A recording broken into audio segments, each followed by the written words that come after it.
जी बिल्कुल, गुर्बत और बीमारी की चक्की में पिसे हुए टोबा टेक सिंह का रहायशी मोहम्मद साजिद किसी मसीहे का मुंतज़िर। Chak number 299 GB Chandu Butala Gojra road Toba Tek Singh का रहायशी मोहम्मद साजिद गुर्दों के मर्ज़ में मुब्तला है। मोहम्मद साजिद इलाज ना होने की वजह से दिन ब दिन अपनी ज़िंदगी की बाजी हार रहा है। मोहम्मद साजिद की बूढ़ी माँ अपने बेटे के इलाज के लिए दर दर की ठोकरें खाने लगी।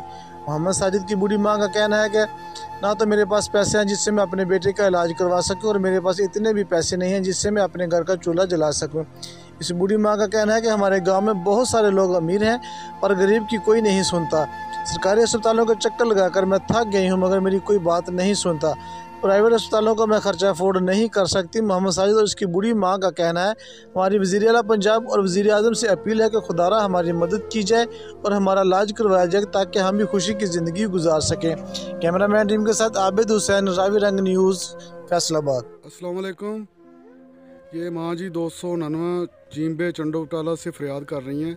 इनका बेटा बहुत शदीद बीमार है। मेरा बच्चा बीमार है, 4 साल हो गए। मैं अस्पताल में रोल मेरे कोई नहीं हो जगह जगह बेचते सारा ला दिता। मैं अस्पताल गाली कोई नहीं सुनता। 3 बच्चे 2 बच्चियाँ मदरसे भेज दी।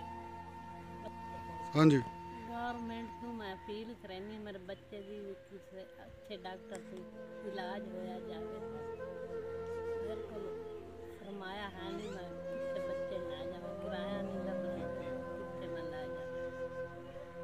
ठीक है जी।